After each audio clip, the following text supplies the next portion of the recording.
जय श्री कृष्णा। राधे राधे। बहुत समय पहले की बात है। एक गांव में एक साहूकार अपने 7 बेटे और पोतों के साथ रहता था। उस साहूकार ने गांव में एक तालाब बनवाया था, लेकिन कई सालों तक वो तालाब नहीं भरा।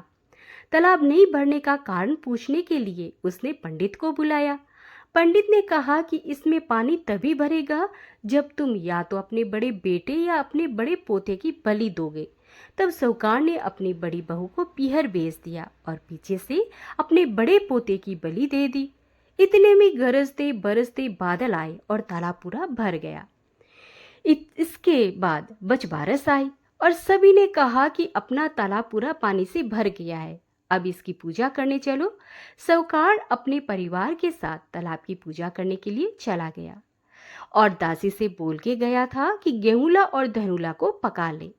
गेहूला धनुला उनके गाय के बछड़े का नाम था। उसने गेहूं को यानी गेहूला को पका लिया। बड़े बेटे की बहू जो पीहर गई हुई थी वह भी तालाब की पूजा करने के लिए आ गई।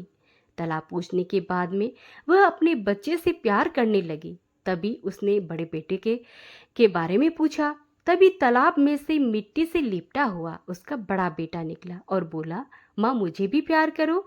तब सास ससुर एक दूसरे की तरफ देखने लगे और कहने लगे, ये क्या हो गया। सास ने बहू को बलि देने वाली सारी बात बता दी। फिर सास ने कहा कि बचबारस माता ने ही हमारी लाज रखी है और हमारा बच्चा हमें वापस दे दिया। तालाब की पूजा करने के बाद जब वह वापस घर आए तो उन्होंने देखा कि गाय का बछड़ा नहीं है। साहूकार ने दासी से पूछा कि बछड़ा कहाँ गया, तो दासी ने कहा कि आपने ही तो कहा था कि गेहूला और धनुला को पका लो, सो मैंने उसको पका दिया। साहूकार ने कहा कि एक पाप तो अभी उतरा ही है, तुमने दूसरा पाप चढ़ा दिया। साहूकार ने पका हुआ बछड़ा मिट्टी में दबा दिया।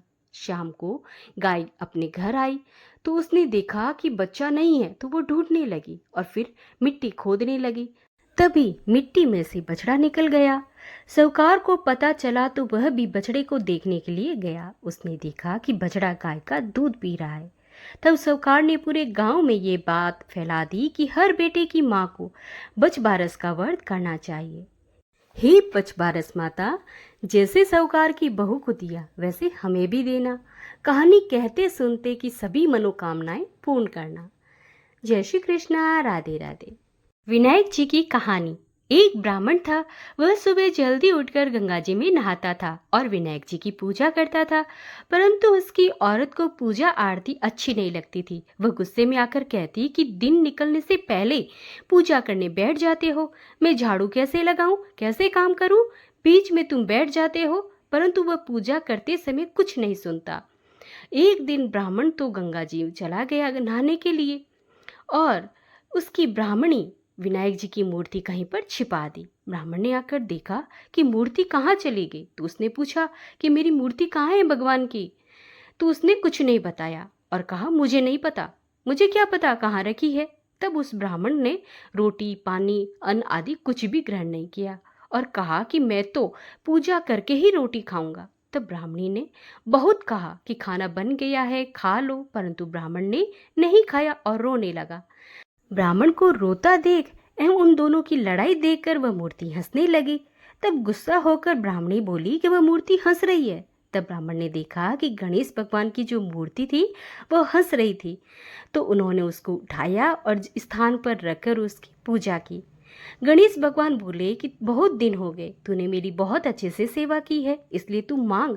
तब ब्राह्मण बोला कि अन्न मांगू, धन मांगू, सारी दुनिया का सुख मांगू। तब विनायक भगवान बोले कि ब्राह्मण, आपको सारा सुख मिलेगा, सारा धन और अन्न मिलेगा। हे विनायक जी महाराज, जैसे आपने ब्राह्मण को सुख दिया वैसे ही कहानी कहने वाले और सुनने वाले को भी देना। तो भक्तों, यहाँ पर गणेश भगवान की कहानी का समापन होता है। राधे राधे।